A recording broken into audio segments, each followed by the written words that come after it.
Pada video kali ini kita akan membahas kasus yang dialami oleh Elizabeth Shove yang berusia 14 tahun. Tepatnya pada tanggal 6 September 2006 di kota kecil di Carolina Selatan, Amerika Serikat. Elizabeth diculik oleh seorang pria yang tidak dikenal. Pria itu membawanya ke sebuah bunker di bawah tanah yang sempit dan juga kotor. Dia dirantai dan dipaksa untuk memenuhi biologisnya selama 10 hari. Tapi beruntung, berkat kecerdasannya, Elizabeth berhasil lolos dari pria itu.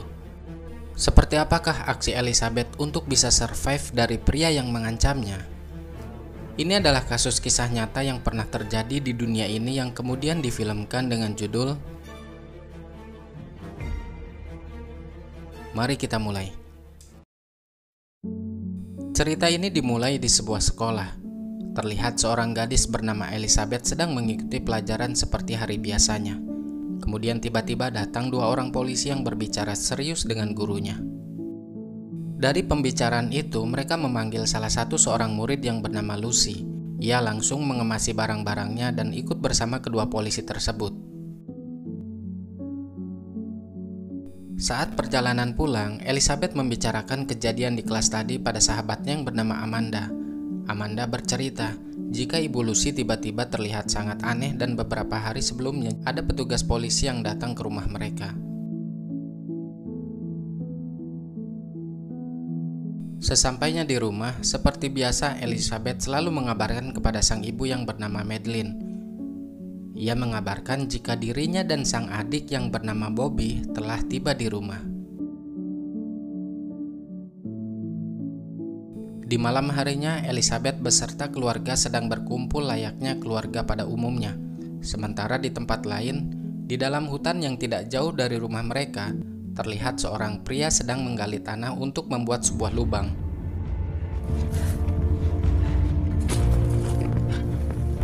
Singkatnya, beberapa bulan kemudian, tepatnya pada tanggal 6 September 2006, rutinitas pagi hari Elizabeth dan keluarga berjalan seperti biasa. Namun pada hari itu sang ayah yang bernama Don akan pergi berburu bersama teman-temannya. Kemudian sang ibu meminta kepada anak-anaknya untuk bergegas karena dia sudah hampir terlambat untuk ke kantor. Karena terburu-buru, tanpa disadari maskara Elizabeth terjatuh di kamar.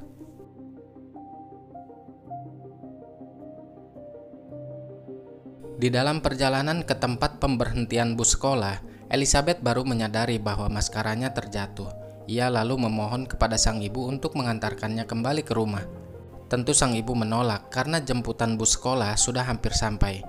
Sempat terjadi pertengkaran kecil di antara mereka. Look, your bus is almost here. Okay, but Mom, it's not fair. If that is the attitude you're gonna have, then don't bother coming home. Hingga sang ibu mengatakan pada Elizabeth agar jangan pulang ke rumah jika ia belum bisa mengontrol emosinya. Dengan raut wajah kesal, Elizabeth pun keluar dari mobil. My mom is stupid. Selesai jam sekolah, pacar Elizabeth yang bernama Cass mengajak Elizabeth dan Amanda untuk pulang sekolah bersama-sama.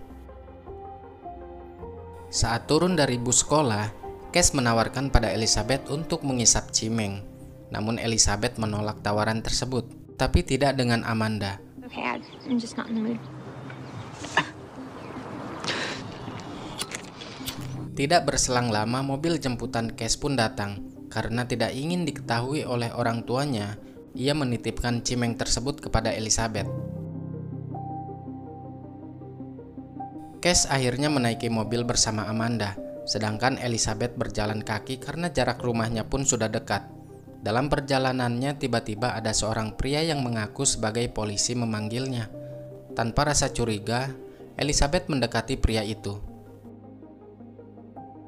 Is this your house? Petugas polisi itu mengatakan jika dia telah menangkap adik Elizabeth atas tuduhan karena telah menanam tumbuhan ganja di pekarangan rumahnya. Dengan segala tipu dayanya, Elizabeth pun diperiksa dan harus ikut bersamanya. Tangan Elizabeth pun diborgol dan dipakaikan kalung bom dengan alasan agar ia tidak bisa melarikan diri. Okay, let's go.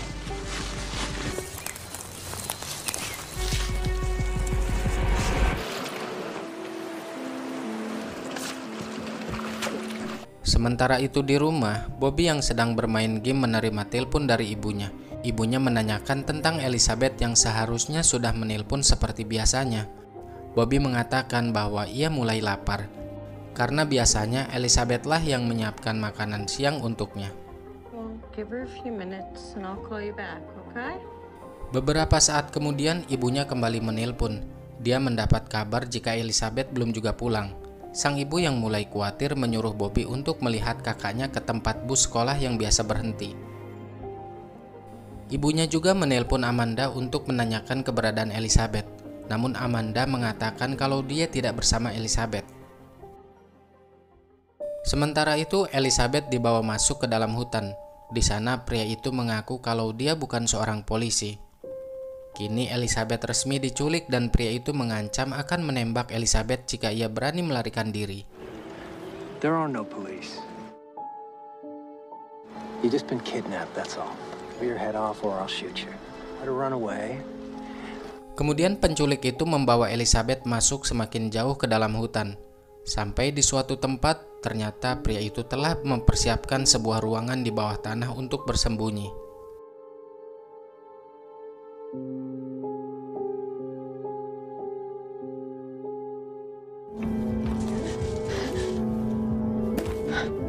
Di sisi lain, sang ibu yang khawatir memutuskan untuk pulang lebih awal agar bisa mencari anaknya bersama Bobby dan Amanda. Mereka mencari Elizabeth ke dalam hutan dan sampailah di tepi sungai. Namun karena tidak menemukan Elizabeth, akhirnya sang ibu memutuskan untuk menghubungi polisi dan melaporkan bahwa anaknya telah hilang. Maybe you should call 911. Yeah. Okay. Kemudian di sore hari, saat Don tiba, Madeline langsung menceritakan bahwa Elizabeth tidak kunjung kembali. Don berusaha menenangkan sang istri dan mengatakan mungkin saja Elizabeth ke rumah temannya dan mungkin sebentar lagi akan pulang. Come on, let's go inside. Polisi yang menerima laporan atas hilangnya Elizabeth pun mulai melakukan pencarian. Namun karena hari yang sudah gelap, membuat mereka kesulitan mencari jejak Elizabeth. Lalu polisi itu datang ke rumah Madeline dan mengatakan bahwa pencarian akan dilanjutkan di keesokan harinya. Petugas juga menanyakan beberapa pertanyaan kepada Madeline mengenai kejadian sebelum putri mereka menghilang. Madeline mengingat tentang kejadian tadi pagi, di mana mereka sempat bertikai masalah maskara Elizabeth yang tertinggal. Before school this morning, my daughter, she wouldn't just disappear. Dari pernyataan itu, petugas polisi pun berasumsi bahwa Elizabeth kabur dan mungkin saja ia sedang menginap di rumah salah seorang temannya. Tapi sang ibu sangat yakin jika Elizabeth tidak akan berbuat sejauh itu. First thing tomorrow. I'm sure she'll turn up by then. I mean, that's not possible. Di ruang bawah tanah, Elizabeth harus melalui malamnya dengan paksaan bercocok tanam. Elizabeth yang ketakutan pun hanya bisa pasrah. Dia menangis tanpa melakukan perlawanan. Memasuki hari kedua, Don yang dibantu teman-temannya mulai menyusuri hutan untuk mencari keberadaan Elizabeth.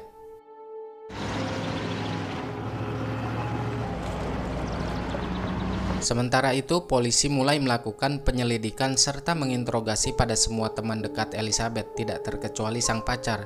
Di sini Cass pun mengakui bahwa dia telah menitipkan cimeng kepada Elizabeth. Rumor has it you gave Elizabeth some marijuana to look after. Di malam harinya, Don kembali ke rumah dengan raut wajah yang lesu karena usaha pencarian pada Elizabeth belum membuahkan hasil. Di rumah, dia mendapati petugas polisi yang mendatangi rumah mereka untuk memberikan laporan penyelidikan mereka. Di sini polisi yakin jika Elizabeth kabur dan tidak berani pulang karena telah membawa cimeng milik pacarnya. Sang ibu kembali memohon kepada polisi agar segera melakukan pencarian kepada putrinya. Karena dia sangat yakin kalau permasalahannya bukan itu, tapi ada seseorang yang menculiknya. Is missing. Still in her room. All of her favorite clothes. Decided to just take off. Explanation is that someone has taken her. Di sisi lain, si penculik mengatakan kepada Elizabeth untuk menerima takdirnya saat ini. Karena Elizabeth tidak mungkin bisa melarikan diri dengan segala keadaannya. Ditambah lagi tidak ada seorang pun berita di televisi yang menyiarkan tentang hilangnya Elizabeth. But you're crying now. The more I'm gonna hurt you. Di sini Elizabeth baru menyadari bahwa dalam keadaannya saat ini tidak akan ada orang yang menolong selain dirinya sendiri. ia memutuskan untuk survive. Elizabeth pun berusaha tenang dan membuka percakapan dan menanyakan beberapa pertanyaan. Diketahui bahwa pria tersebut bernama Vincent. What's your name? You're married? Vincent. Means nobody's looking for you. I'm being real nice to you here.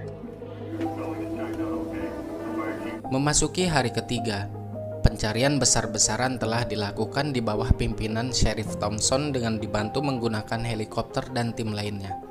Para warga setempat pun ikut membantu menyebarkan lembaran gambar Elizabeth sebagai gadis remaja yang hilang.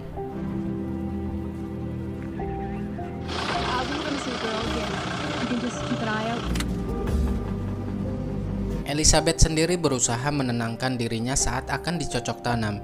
Dia hanya bisa pasrah dan menerima perlakuan bejat Vincent. Ia juga membayangkan hal-hal indah ketika bersama Cass.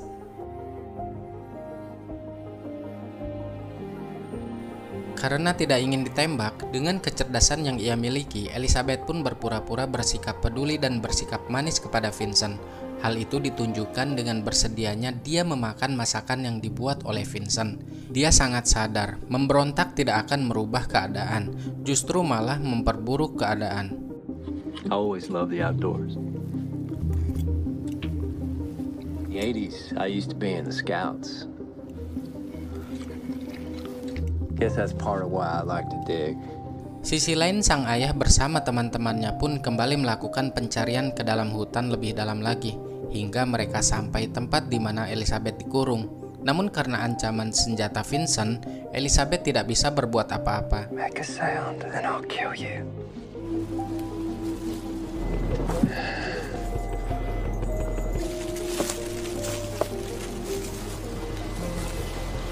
Melalui berita di televisi, Elizabeth menyaksikan kedua orang tuanya dengan perasaan yang sedih dan berderai air mata. Orang tuanya berbicara di depan media bahwa kini mereka sedang menunggu anaknya untuk pulang. Already given up. If you're out there and listening to this, we love you. We just want you to be responsible for changing her. Memasuki hari keempat, Elizabeth mulai memikirkan cara untuk melarikan diri. Namun dia sadar jika ia harus tetap tenang agar tidak membahayakan dirinya. Ia berusaha lebih dekat lagi dengan Vincent.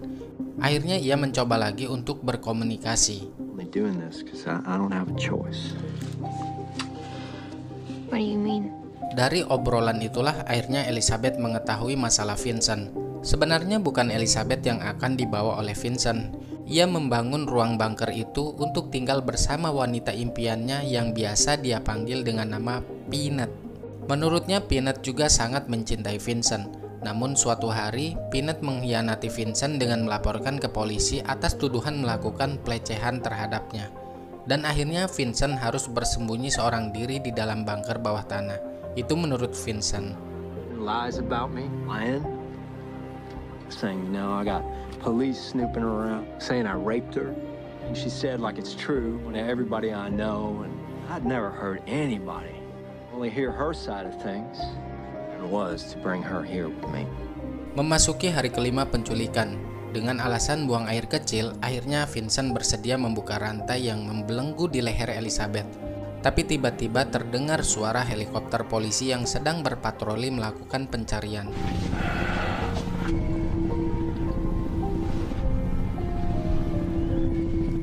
Come here. Kemudian Vincent menyelimuti mereka dengan plastik aluminium blanket agar keberadaan mereka tidak terdeteksi oleh sinyal inframerah. Aluminum blocks infrared means they're at the box store. Setelah mengetahui kelemahan Vincent, Elizabeth kembali mengatur siasat untuk mendapatkan kepercayaan darinya. Dia berpura-pura jatuh cinta dan mengatakan merasa bersimpati kepada Vincent yang telah dikhianati. Just getting used to being with you. You leave the chain off for now. I'm not gonna go anywhere. I know.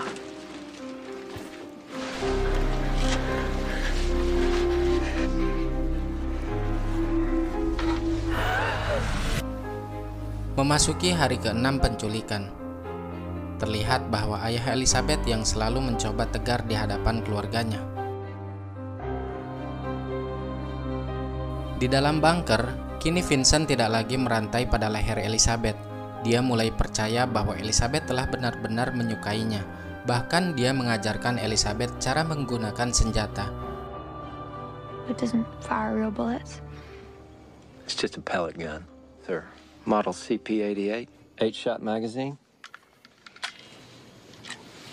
How do I do that? It's on. You want to take the safety off.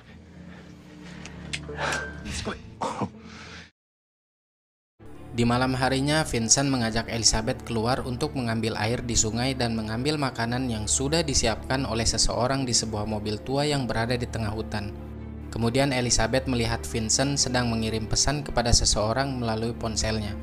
Akhirnya Elizabeth pun mengetahui bahwa orang itulah yang memberikan stok makanan kepada Vincent. Who you texting? My girl, let me know where I'm at. She the one leaving the food? Tiba-tiba terdengar suara helikopter. Dia kemudian segera ke tempat persembunyiannya. Di tengah perjalanan, dengan sengaja Elizabeth meninggalkan sepatunya. Ia berharap agar siapapun yang mencarinya dapat segera menemukan Elizabeth. Waktu pun kini terus berlalu, tidak terasa memasuki hari ke-7. Saat Vincent tertidur, Elizabeth kembali menjalankan rencananya. Dia mengambil HP milik Vincent dan mengirim pesan lewat SMS kepada sang ibu.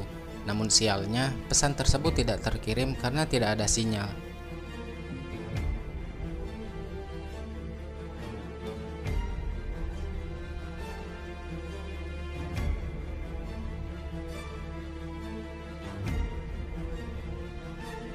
Tidak kehabisan akal, perlahan dia mencoba mengeluarkan handphone lewat pintu masuk agar mendapatkan sinyal.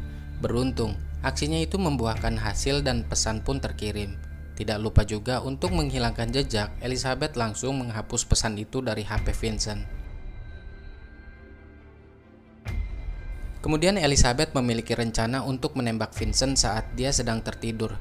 Tapi ternyata... ya, Vincent telah mengosongkan peluru yang ada di pistol itu. Seketika Elizabeth panik dan sangat ketakutan.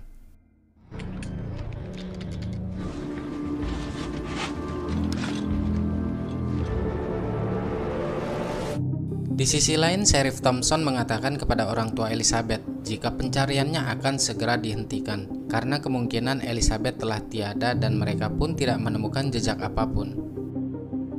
Memasuki hari ke-8, keesokan hari sang ibu mengecek handphone miliknya. Betapa terkejutnya dia ketika mendapatkan pesan dari Elizabeth. Keduanya pun merasa agak sedikit tenang, setidaknya Elizabeth masih hidup. Don, it's her. She's alive. Bergegas mereka menghubungi polisi. Namun para polisi menganggap bahwa pesan itu adalah fiktif belaka dari seseorang yang iseng mengirimnya. Tentu dong orang tua Elizabeth marah mendengar pernyataan itu. Sang ibu sangat yakin jika itu memang benar dari Elizabeth karena isi pesannya dengan nama panggilan Lizzie, dan yang tahu panggilan itu hanyalah keluarganya dan Elizabeth. She used her nickname, Lizzie. No, this came from her. No one else would know to do that. Tanpa pikir panjang, salah seorang polisi yang berada di sana menyuruh sang ibu melakukan panggilan telepon ke nomor tersebut. Beruntung Sheriff Thompson datang dan melarang hal tersebut. Dengan alasan jika memang itu benar dari Elizabeth, maka akan membahayakan nyawanya. The number and see what comes back. It really is Elizabeth. Calling could put her in danger. Meantime, I suggest you folks keep quiet about this. Di hari ke-9, polisi pun mendapatkan petunjuk siapa pemilik nomor telepon yang digunakan oleh Elizabeth untuk mengirimkan pesan. Diketahui pemilik nomor telepon tersebut atas nama Catherine yang tidak lain adalah kekasih dari Vincent. Ada salah satu anggota sheriff yang masih ingat bahwa dia pernah ke rumah Catherine untuk menindaklanjuti laporan pelecehan yang dilakukan oleh Vincent. Just a year or so ago, wanted on sex offense charges. Vincent Filia. Can you tell me what this is about? I got a boyfriend. Have you seen your boyfriend recently? Saat melakukan penggeledahan, polisi menemukan sebuah ruangan bawah tanah persis yang dikatakan oleh Elizabeth di dalam pesannya. Awalnya sih Catherine membantah semua tuduhan itu dengan mengatakan jika handphone miliknya sudah hilang setahun yang lalu. Namun polisi memiliki bukti bahwa Catherine baru saja membeli handphone beberapa minggu yang lalu. It's your signature, right? Because the phone company said you only bought it 3 weeks ago. You want to think again about the last time you saw Vincent? Karena tidak bisa mengelak lagi, akhirnya Catherine pun mengaku. Dia berkata jika dia telah dipaksa oleh Vincent untuk menyuplai makanan setiap saat kapanpun Vincent meminta.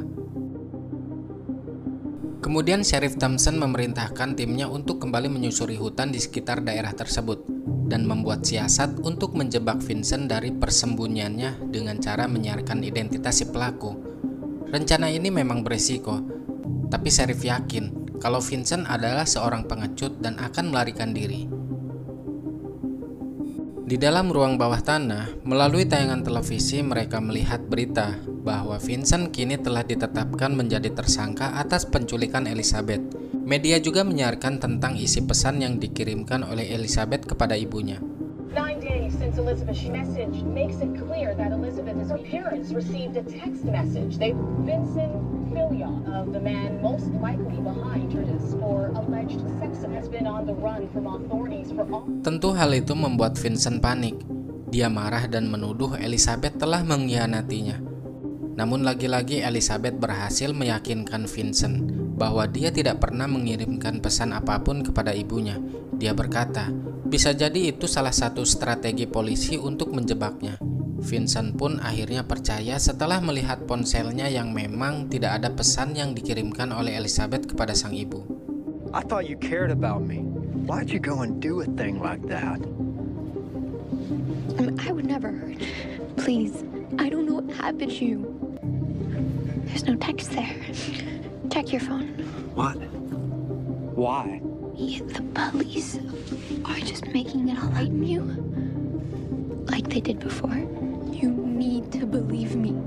Please. I just want us to be together. Akhirnya Vincent mengajak Elizabeth untuk pergi bersama-sama melarikan diri. Namun Elizabeth yang cerdik kemudian meyakinkan Vincent agar mereka jangan sampai terlihat bersama-sama. Dengan alasan karena kalau mereka tertangkap, maka polisi akan memasukkan Vincent ke dalam penjara atas tuduhan penculikan Elizabeth. Dengan berbohong, Elizabeth mengatakan bahwa dia sangat mencintai Vincent dan ingin hidup bersamanya. Lalu Vincent meminta Elizabeth berjanji untuk menunggunya di bunker sampai situasi sudah tenang, dan ia akan kembali menjemput Elizabeth untuk menikahinya. Agar semua itu tidak terlihat rekayasa, Elizabeth pun berkata, bukankah engkau telah memiliki istri, yaitu orang yang telah menyuplai makanan kepada dirinya? Akhirnya Vincent menceritakan bahwa orang yang menyuplai makanan tersebut hanyalah berstatus kekasihnya saja. Sebenarnya dia jatuh cinta kepada anak kekasihnya yang tidak lain adalah Peanut.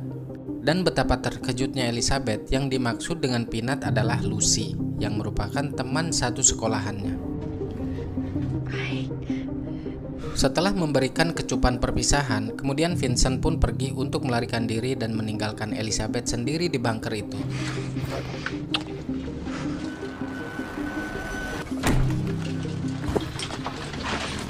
Memasuki hari ke-10, polisi menyusuri hutan di sekitaran sana, sedangkan orang tua Elizabeth dan tetangga serta sahabat-sahabatnya sedang berdoa dan menunggu dengan penuh harapan. Di dalam bunker, Elizabeth berusaha untuk keluar. Di sana dia berteriak memanggil siapapun seseorang yang mendengar berharap bisa menolongnya. Beruntung teriakan itu terdengar oleh Sheriff Thompson dan bergegas menghampiri sumber suara tersebut.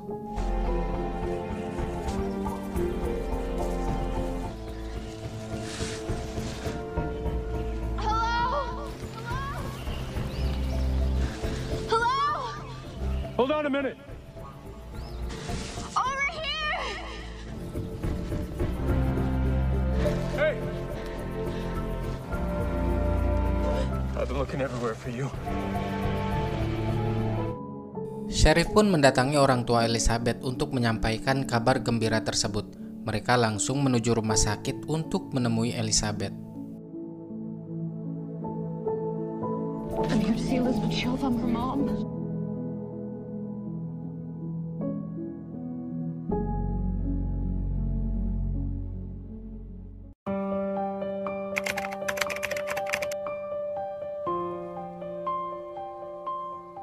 Di dalam persidangan, Vincent mengaku bersalah atas 17 tuduhan terhadapnya, termasuk kasus penanam paksaan dan penculikan.